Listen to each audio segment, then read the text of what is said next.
കൃഷ്ണ ഗുരുവായൂരപ്പ ശരണം. ഗുരുവായൂരപ്പൻ്റെ ഉച്ചപൂജ കഴിഞ്ഞു, കളഭാലങ്കാരം കഴിഞ്ഞു, നട തുറന്നു. അപ്പോൾ എല്ലാവരും വരൂ, നമുക്ക് ഗുരുവായൂരപ്പനെ കാണാം. ഇന്ന് ആ ചതുർബാഹുവായ വിഗ്രഹത്തിൽ ഏത് രൂപത്തിലാണ് ഭഗവാൻ നമ്മളെ കാത്തു നിൽക്കണത് നോക്കാൻ. അപ്പോൾ നമുക്കൊന്ന് പോയി നോക്കാം. ആദ്യം തന്നെ കിഴക്കേ നടയിലുള്ള ഗണപതി ക്ഷേത്രത്തിലൊന്ന് പോയി പ്രദക്ഷിണം ചെയ്ത് ആ വിഘ്നങ്ങളൊക്കെ അകറ്റിത്തരാൻ വേണ്ടി പ്രാർത്ഥിച്ച് മുട്ടൊക്കെ അറുത്ത് നമുക്ക് ഗോപുരവാതിൽ കടന്ന് അകത്തേക്ക് പോവാം. ഇന്നിപ്പോൾ അത്യാവശ്യം നല്ല തിരക്ക് തന്നെയാണ്.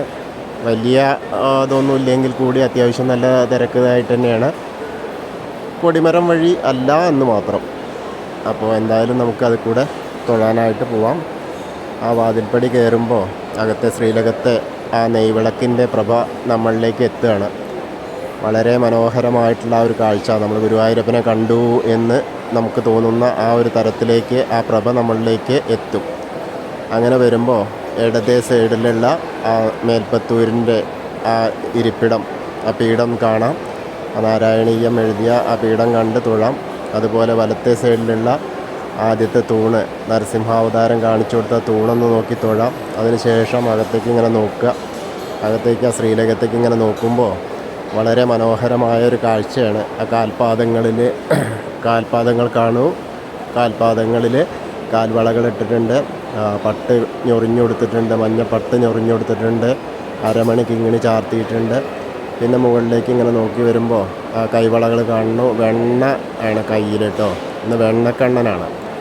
പിന്നെ നല്ല മാറിലൊരു മാങ്ങാമാല ഉണ്ട്, ഒരു വളയം പോലത്തെ മാലയുണ്ട്. പിന്നെ ഗോപീതിലകം വെച്ചിട്ടുണ്ട്, കാതിൽ ചെവിപ്പൂക്കളുണ്ട്. മൊത്തത്തിൽ നല്ലൊരു രസമായിട്ടുള്ള ഒരു പൊന്നുണ്ണിക്കണ്ണൻ. ആ മുഖം നല്ല പുഞ്ചിരിച്ച മുഖഭാവത്തോട് കൂടിയിട്ട് ഭക്തരെ നോക്കി കാണുകയാണ്. വെണ്ണ വേണമെങ്കിൽ തരാം എന്നുള്ള ആ ഒരു ചിന്തയും കൂടിയാണ്. അപ്പോൾ ഭക്തർക്ക് ആർക്കെങ്കിലും ആവശ്യമുണ്ടെങ്കിൽ വെണ്ണ ചോദിക്കാട്ടോ. അപ്പോൾ അങ്ങനെ നോക്കുമ്പോൾ തിരുമുടിമാലകൾ 2 കാണാണ്ട്, വെളുത്ത പൂവും തുളസിയായിട്ടുള്ളതും വെളുത്ത പൂവും തെച്ചിയായിട്ടുള്ളതും. അതുപോലെ ആ വലിയ ഉണ്ടമാലകൾ 2 ഉണ്ട്, വെളുത്ത പൂവ് തെച്ചി. അതേപോലെ തന്നെയാണ് വെളുത്ത പൂവും തുളസി കൂടുതലായിട്ടൊരു ഭാഗത്തിങ്ങനെ താഴത്തേക്ക്. പിന്നെ മുകളിൽ വിധാനമായിട്ട് 4 ഉണ്ടമാലകൾ കാണാണ്ട്, തുളസിമാലകളാണ് കൂടുതൽ. പിന്നെ ഒരു താമരമാലയുണ്ട്. അപ്പോൾ എല്ലാവരും ഇപ്പോൾ ഗുരുവായൂരപ്പൻ്റെ ശ്രീലകത്തേക്ക് നോക്കിയിട്ട് സോപാനപ്പടിയിൽ നിന്ന് തൊഴുകയാണ് എന്ന് സങ്കല്പിക്കുക. ആ ഗുരുവായൂരപ്പൻ്റെ ആ വെണ്ണക്കണ്ണൻ്റെ ആ രൂപം മനസ്സിലേക്ക് അങ്ങോട്ട് വിചാരിക്കുക. അപ്പോൾ നമ്മൾ ഗുരുവായൂരെത്തിയ ആ ഒരു പ്രതീതി ഉണ്ടാവും. അതിനുശേഷം സോപാനപ്പടിയിൽ നിന്ന് ഇറങ്ങുകയാണ്. ഇറങ്ങിയിട്ട് നേരെ ബലി തൂങ്ങുന്ന അഗ്നി കോണിലേക്ക് നോക്കി തൊഴുക. അതിനുശേഷം തിടപ്പള്ളിയിലേക്ക് നോക്കി തൊഴാം. രാവിലെ ഉഷപൂജയ്ക്ക് ഗണപതി ഹോമം നടത്തുന്നതും ഭഗവാന് നേദ്യം തയ്യാറാക്കുന്നതുമായ ഏറ്റവും പ്രധാനം അർഹിക്കുന്നതായ ആ തിടപ്പള്ളി നോക്കി തൊഴാം. അതിനുശേഷം നേരെ ഒന്ന് പിന്തിരിഞ്ഞ് നോക്കിയാൽ ആ ചുമരിൻ്റെ മുകളിൽ പച്ച നിറത്തിലുള്ള ആലിലയിൽ ഉള്ള ആലിലക്കണ്ണനെ കാണാം. പിന്നെ സപ്തമാതാക്കളെ കണ്ട് തൊഴാം. അതിനുശേഷം വിഘ്നേശ്വരൻ്റെ അടുത്ത് വന്ന് വിഘ്നേശ്വരനെ കണ്ട് തൊഴാം. അവിടെ നിന്ന് കൊമ്പും തുമ്പിക്കൈയൊക്കെ വളരെ മനോഹരമായിട്ട് ചാർത്തിയിട്ടുണ്ട്. ചന്ദനച്ചാർത്താണ്. വളരെ മനോഹരമായിട്ടുള്ള കാഴ്ചയാണ് കാണാനുള്ളത്. അപ്പോൾ എല്ലാവരും കണ്ട് തൊഴുതോളും. ഏകദന്തം മഹാകായം തപ്തകാഞ്ചന സന്നിഭം ലംബോദരം വിശാലാക്ഷം വന്ദേഹം ഗണനായകം. അത് കഴിഞ്ഞ് സരസ്വതി അറയിലേക്ക് നോക്കുക. സരസ്വതി ദേവിയുടെ ഫോട്ടോ കാണാം. ആ കിടാവിളക്ക് ഇങ്ങനെ കത്തി നിൽക്കണമുണ്ട്. അപ്പോൾ കണ്ട് തൊഴുക. സരസ്വതി നമസ്തുഭ്യം വരദേ കാമരൂപിണി വിദ്യാരംഭം കരിഷ്യാമി സിദ്ധിർഭവതു മേ സദാ. അത് കഴിഞ്ഞ് അവിടുന്ന് ഇങ്ങനെ പോരുമ്പോൾ ആ കോർണറിലെത്തിയ ചെറിയ ഗണപതിനെ കാണാം. ഒന്ന് തൊട്ട് തലോടിയിട്ട് പിന്നെ മത്സ്യം, കൂർമ്മം, വരാഹം, നരസിംഹം വരെയുള്ള രൂപങ്ങൾ കാണാം. അപ്പോൾ അതൊക്കെ കണ്ട് തൊഴാം. പിന്നെ മേൽശാന്തിയിൽ അവിടെ ഇന്ന് പൊട്ടക്കുഴി ഭവദാസ്വദിക്കനാണ്. ഇന്നത്തെ ഉച്ചപൂജ ഉണ്ടാകുന്നത് മേൽശാന്തിയാണ്. മേൽശാന്തി അച്യുതൻ നമ്പൂതിരിയാണ്. അതേപോലെ ഇന്നത്തെ കളഭാലങ്കാരം ഉണ്ടാകുന്നത് പൊട്ടക്കുഴി ഭവദാസ്വദിക്കനാണ്. അദ്ദേഹമാണ് ഇന്നത്തെ വെണ്ണക്കണ്ണനെ ചാർത്തിയിട്ടുള്ളത്. അപ്പോൾ എല്ലാവരും കണ്ട് തൊഴുതോളൂ. അങ്ങനെ അത് കഴിഞ്ഞ് വാമനാവതാരം കാണാം. പിന്നെ ഗജേന്ദ്രമോക്ഷം കാണാം. അതിൻ്റെ അപ്പുറത്ത് ഗരുഡൻ്റെ പുറത്തുള്ള വിഷ്ണുവിനെ കാണാം. പിന്നെ അനന്തശായിയായ അനന്ത പത്മനാഭനെ കണ്ട് തൊഴാം. അതിനുശേഷം നമ്മൾ നേരെ പുറകു വശത്ത് ശ്രീകോവിലിൻ്റെ പുറകു വശത്തായിട്ട് വന്ന് സാഷ്ടാംഗം നമസ്കരിക്കുക. സ്ത്രീകളൊക്കെ മുട്ടുകുത്തിയിട്ട് പ്രാർത്ഥിച്ചാൽ മതി. അപ്പോൾ അതൊക്കെ കഴിഞ്ഞ് വീണ്ടും നമ്മൾ വരുമ്പോൾ ബലരാമനെയും ശ്രീരാമചന്ദ്രനെയും അതേപോലെ ഭാർഗവരാമനെയൊക്കെ കണ്ട് തൊഴുത് ആ ദശാവതാര വിഗ്രഹങ്ങളൊക്കെ കാണാം. പിന്നെ കണ്ണൻ്റെ അടുത്ത് വീണ്ടും കണ്ണനെ കാണാം.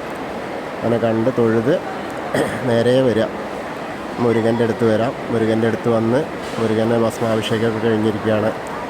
അത് കഴിഞ്ഞാൽ ഹനുമാൻ സ്വാമിയുടെ അടുത്ത് വരിക, ഹനുമാൻ സ്വാമിയുടെ അടുത്ത് വന്ന് തൊഴുക.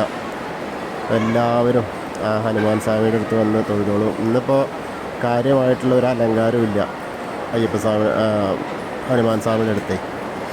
എന്നാലും തൊഴുതോളും, എല്ലാവരും തൊഴുതോളും.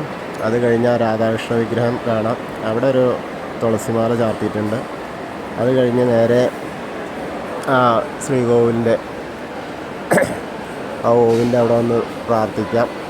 അത് കഴിഞ്ഞ് അവിടുന്ന് പടിഞ്ഞാറോട്ട് മാറി നിന്ന് നോക്കിയാൽ ആ താമരക്കണ്ണനെ കാണാൻ ചുമരിൽ. അത് കഴിഞ്ഞാൽ നേരെ കിഴക്ക് ഭാഗത്തേക്ക് തന്നെ വരുമ്പോൾ ഗ്രില്ല് കാണാം. ഗ്രില്ലിൻ്റെ അപ്പുറത്ത് ആ മണിക്കിണർ നോക്കി തൊഴാം. അതേപോലെ നൃത്താറയിൽ കിടാങ്ങൾക്ക് കത്തിയിരിക്കുന്നത് കാണാം. അപ്പം നമ്മുടെ ഭഗവാൻ ഉണ്ണിക്കണ്ണൻ ഏത് രൂപത്തിലാണോ നൃത്തം ചെയ്യുന്നത് നമ്മൾ സങ്കല്പിക്കുന്നത്, ആ രൂപത്തിൽ ആ നൃത്തം ചെയ്യുന്നതായിട്ട് സങ്കല്പിച്ച് നോക്കിയാൽ അങ്ങനെ കാണാം. അതിനുശേഷം വരുമ്പോൾ കുറൂരമ്മേനെയും അതേപോലെ ആ കൃഷ്ണാട്ട വിഗ്രഹവും നാരദരെയൊക്കെ കണ്ട് വടക്കേ നടയിലൂടെ പുറത്തിറങ്ങി വീണ്ടും പ്രസാദ കൗണ്ടറിൻ്റെ അവിടെ വന്നാൽ ചന്ദനവും തീർത്ഥമൊക്കെ കിട്ടും. അതിനുശേഷം നേരെ എടത്തരികത്തുകാവിലെ ഭഗവതീനെ കാണാനായിട്ട് പോവാം. ഭഗവതീനെ കാണുക, തൊഴുക. എല്ലാവരും തൊഴുതോളും. സർവമംഗളമാംഗല്യേ ശിവേ സർവാർത്ഥസാധികേ ശരണ്യേ ത്രയംബകേ ഗൗരി നാരായണി നമോസ്തുതേ. അത് കഴിഞ്ഞ് അവിടുന്ന് ഇങ്ങനെ വരുമ്പോൾ കോർണറിലെത്തിയിട്ട് കിഴക്ക് വടക്കേ മൂലയിൽ വന്നിട്ട് വടക്ക് പടിഞ്ഞാറേ മൂലയിലേക്ക് തിരിഞ്ഞിട്ട് മമ്മിയൂരപ്പനെ നോക്കുക, മമ്മിയൂരപ്പനെ പ്രാർത്ഥിക്കുക. നമശിവായ നമശിവായ നമശിവായ എന്നുള്ള പഞ്ചാക്ഷരി മന്ത്രം ചൊല്ലുക, മമ്മിയൂരപ്പനെ പ്രാർത്ഥിക്കുക. അപ്പം മമ്മിയൂർ പോയ ആ ഒരു സുഹൃതം നമ്മളിലേക്ക് എത്തും. അത് കഴിഞ്ഞ് നേരെ ഇങ്ങനെ കൊടിമരത്തിൻ്റെ അവിടെ വന്നിട്ട് ഒന്നുകൂടി ശ്രീലകത്തേക്ക് നോക്കാം. ശ്രീലകത്തുള്ള ആ വെണ്ണക്കണ്ണനെ കണ്ട് തൊഴാം. അങ്ങനെ അത് കഴിഞ്ഞ് നേരെ ആ കൂത്തമ്പലത്തിൽ വന്ന് തൊഴാം. അത് കഴിഞ്ഞ് അയ്യപ്പസ്വാമിയുടെ അടുത്ത് വരിക. അയ്യപ്പസ്വാമിയുടെ അടുത്ത് വന്നിട്ട് എല്ലാവരും കണ്ട് പ്രാർത്ഥിച്ചോളൂ. ഭൂതനാഥ സദാനന്ദ സർവഭൂതദയാപര രക്ഷ രക്ഷ മഹാബാഹു ശാസ്തേ സ്തുഭ്യം നമോ നമ. ആ ഭൂതനാഥനെ ഒന്ന് പ്രദക്ഷിണം ചെയ്തിട്ട് പടിഞ്ഞാറ് വശത്തായിട്ട് വന്ന് ദീപസ്തംഭത്തിൻ്റെ മുകളിലേക്ക് നോക്കിയാൽ നമ്മളെ വേണുഗോപാല സ്വരൂപം കാണാം. കണ്ട് തൊഴുതോളൂ. അത് കഴിഞ്ഞാൽ ഒന്ന് പിന്നിലേക്ക് ഇറങ്ങി നിന്നാൽ 3-4 അടി പിന്നിലേക്ക് ഇറങ്ങി നിന്നാൽ കൊടിമരം കാണാം. കൊടിമരത്തിൻ്റെ മുകളിലേക്ക് നോക്കിയാൽ ഗരുഡധ്വജനെ കാണാം. ഗരുഡധ്വജനെയും കണ്ട് തൊഴുക. അപ്പോൾ നമ്മൾ ഇന്നും ഗുരുവായൂരപ്പൻ്റെ ഉച്ചപൂജയും കളഭാലങ്കാരമൊക്കെ കണ്ട് തൊഴുതു. എല്ലാവർക്കും ആ ഗുരുവായൂരപ്പൻ്റെ അനുഗ്രഹം ലഭിക്കും. കൃഷ്ണായ വാസുദേവായ ഹരയേ പരമാത്മനെ പ്രണതക്ലേശനാശായ ഗോവിന്ദായ നമോ നമ. ഹരേ കൃഷ്ണ. ഗുരുവായൂരപ്പ ശരണം.